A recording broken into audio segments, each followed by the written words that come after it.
کہ بنو غطفان، بنو قریظہ اور یہودی اور اسی طریقے سے مکہ کے مشرک اور منافقین، یہ سب مل کر مسلمانوں کے خلاف میں جب انہوں نے ایک اپنی یونٹی قائم کی، اسی کو احزاب کہا گیا ہے، کیونکہ وہ سب مل کر ایک متحد ہو کر مسلمانوں کے خلاف کام کرنا چاہتے تھے۔ اس موقع پر آپ صلی اللہ علیہ وسلم نے حضرت سلمان فارسی رضی اللہ تعالیٰ عنہ سے مشورہ طلب کیا کہ ان کا مقابلہ کیسے کیا جائے اور ان سے کیسے لڑا جائے اور ہم اپنا پروٹیکٹ کیسے کر سکیں۔ تو حضرت سلمان فارسی رضی اللہ تعالیٰ عنہ چونکہ فارس کے تھے، تو انہوں نے اپنے یہاں کے علاقے کے جنگوں کے وقت کے جو ٹرکس تھے وہ بتائیں، اور انہوں نے بتایا کہ اللہ کے رسول صلی اللہ علیہ وسلم ہمیں سامنے سے مدینے کے پیچھے چونکہ سلعہ نامی پہاڑی ہے تو وہاں سے ان لوگوں کے آنے کا خدشہ بہت کم ہوگا، البتہ سامنے کے حصے پر ہمیں ایک خندق کھودنی ہے۔ اس غزوے کو غزوہ خندق بھی کہا جاتا ہے اور اس غزوے کو غزوہ احزاب بھی کہا جاتا ہے، دونوں کے معنی ایک ہیں۔ خندق اس لیے کہا جاتا ہے کہ اس وقت خندق کھودی گئی تھی، اور احزاب اس لیے کہا جاتا ہے کہ یہ قومیں مل کر مسلمانوں کے خلاف میں ایک فیصلہ کن لڑائی لے کر آنے والے تھے، اور وہ لوگ چاہتے تھے کہ مسلمانوں پر غلبہ حاصل کرے۔ اور حدیث کی کتابوں کے اندر اور تفسیر کے اندر یہ بات آتی ہے کہ جو کھدائی کی گئی تھی خندق کی، وہ تقریباً جو ہے جو 6000 گز لمبی اور 10 گز چوڑی اور 10 گز گہری تھی۔ تو یہ اس صورت کا ایک پس منظر ہے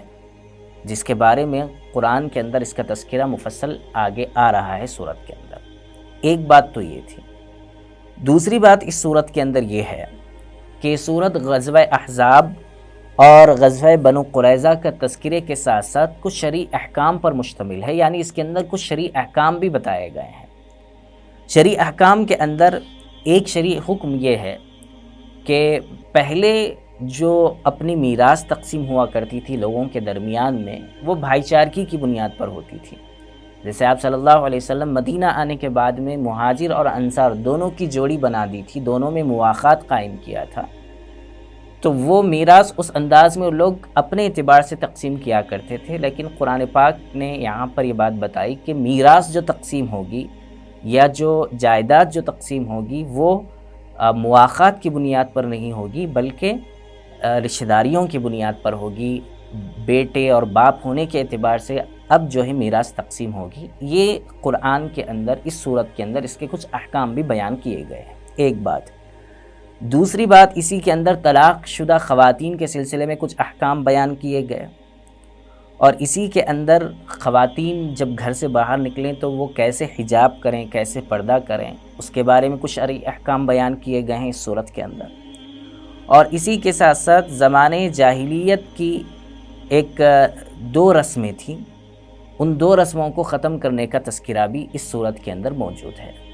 ایک رسم تو یہ تھی جو بہت پرانی چلی ہوئی آ رہی تھی کہ اگر کوئی شخص کسی منہ بولے بیٹے کو، کسی بچے کو لے لے اور اسے اپنا بیٹا بنا لے، جس کو متبنہ کہا جاتا ہے، تو ایسی صورت میں یہ منہ بولا بیٹا جو ہوتا تھا، اس کی جو بیوی، یعنی یہ بچہ جب بڑا ہو جاتا اور اس کا نکاح ہو جاتا تو اس کی جو اہلیہ ہوتی تھی اس سے اس منہ بولے بیٹے کے والد جو ہے اپنی بہو کی طرح جو ہے ریاکٹ کرتے تھے، یعنی وہ ان کے لیے محرم اس کو سمجھتے تھے، حالانکہ وہ محرم نہیں ہوا کرتی تھی بلکہ وہ ان کے لیے غیر محرم ہوتی تھی۔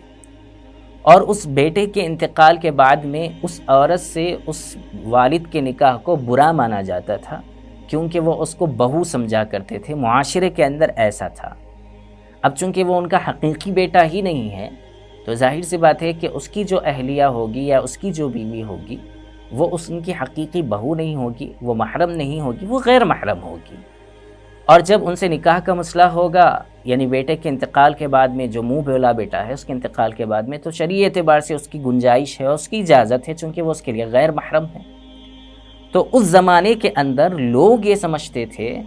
کہ اب منہ بولا بیٹا جب بول لیا گیا ہے، کسی کو اپنا بیٹا بنا لیا گیا ہے، تو اب اس کے انتقال کے بعد میں اس کی بیوی سے اس کا جو سسر ہے، جو منہ بولا سسر ہے، وہ نکاح نہیں کر سکتا۔ یہ ایسا تصور قائم تھا، قرآن نے اس کو مٹایا، اور وہ مٹانے کا طریقہ اس رسم کو یہ تھا کہ نبی کریم صلی اللہ علیہ وسلم کے جو منہ بولے بیٹے تھے حضرت زید بن حارثہ رضی اللہ تعالیٰ عنہ، ان کا نکاح حضرت زینب رضی اللہ تعالیٰ عنہ سے ہوا تھا، اور آپ صلی اللہ علیہ وسلم چونکہ ان کو منہ بولا بیٹا مانتے تھے، تو ان کے انتقال کے بعد یا ان کے طلاق کے بعد، یعنی حضرت زید بن حارثہ رضی اللہ تعالیٰ عنہ اور حضرت زینب رضی اللہ تعالیٰ عنہ کے درمیان موافقت نہیں ہوئی، اتفاق نہیں ہوا، نکاح کے بعد میں نبھاؤ نہیں ہو سکا، تو دونوں کے درمیان طلاق ہو گئی۔ پھر اللہ کے حکم سے نبی کریم صلی اللہ علیہ وسلم نے حضرت زینب رضی اللہ تعالیٰ عنہ سے نکاح کیا۔ تو اس موقع پر بہت سارے لوگوں نے پروپیگنڈا کیا کہ یہ دیکھو کہ محمد صلی اللہ علیہ وسلم اپنی ہی بہو سے نکاح کر رہے ہیں، یعنی چونکہ وہ منہ بولا بیٹے کی پہلے اہلیہ رہ چکی تھی، گرچہ کہ اب طلاق ہو چکی ہے،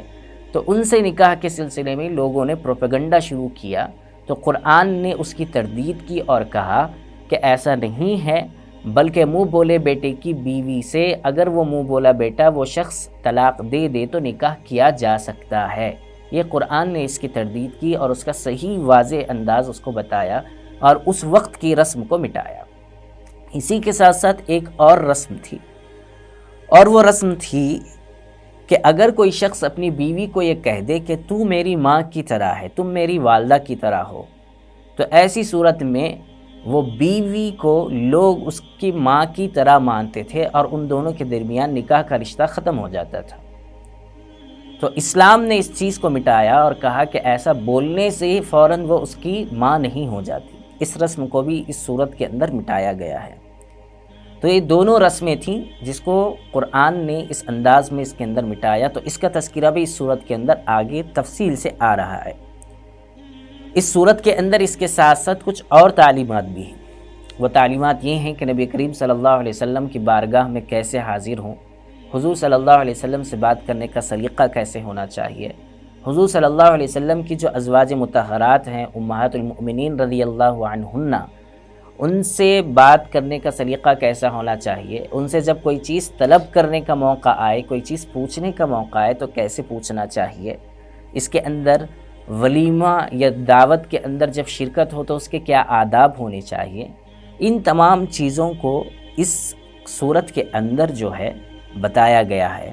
اور اسی کے ساتھ ساتھ ازواج مطہرات کو یہ تعلیم دی گئی ہے کہ آپ لوگ یعنی آپ جو خواتین ہیں حضور صلی اللہ علیہ وسلم کی جو بیویاں ہیں، جو امہات المؤمنین ہیں، ان کو چاہیے کہ وہ توکل اختیار کریں، قناعت اختیار کریں، اللہ پر بھروسہ رکھیں، اس لیے کہ ان کا تعلق حضور صلی اللہ علیہ وسلم سے ہے، اور یہ امت کے لیے ایک تعلیم ہونی چاہیے آپ لوگوں کے ذریعے۔ تو گویا 4 قسم کی باتیں اس صورت کے اندر تفصیل سے آ رہی ہیں۔ سب سے پہلی بات غزوہ خندق، یعنی جس کو سورہ احزاب کے اندر ذکر کیا گیا، اس کو غزوہ احزاب بھی کہا جاتا ہے، اس کا تذکرہ آئے گا۔ اسی کے ساتھ ساتھ دوسری چیز کہ بنو قریظہ اور جو ہے غزوہ احزاب اور غزوہ بنو قریظہ کے علاوہ اس کے اندر کچھ شرعی احکام بھی ہیں۔ ان شرعی احکام کے اندر سے ایک حکم جو ہے میراث کا مسئلہ ہے، یعنی جو ہے مواخات کی بنیاد پر نہیں ہوگا بلکہ رشتہ داروں کی بنیاد پر ہوگا، رشتہ داری کی بنیاد پر ہوگا۔ ایک مسئلہ اس کے اندر طلاق شدہ خواتین کے احکام کے بارے میں ہے کہ ان کے لیے کچھ تاکید اس کے اندر آئی ہے۔ اسی کے ساتھ ساتھ زمانے جاہلیت کی 2 رسمیں، جیسے منہ بولا بیٹے کی بیوی سے نکاح کرنے کا اس رسم کو مٹایا گیا، اس غلط فہمی کو دور کیا گیا۔ اسی کے ساتھ ساتھ اس صورت کے اندر اپنی اہلیہ کو جب اگر کوئی بندہ کہہ دے کہ تم میری ماں کی طرح ہو تو وہ ماں کی طرح نہیں ہوتی، اس کا تذکرہ اس کے اندر موجود ہے۔ اسی کے ساتھ ساتھ اس صورت کے اندر کچھ تعلیمات ہیں، اور وہ تعلیمات یہ ہیں کہ حضور صلی اللہ علیہ وسلم سے بات کرنے کا سلیقہ کیسے ہونا چاہیے،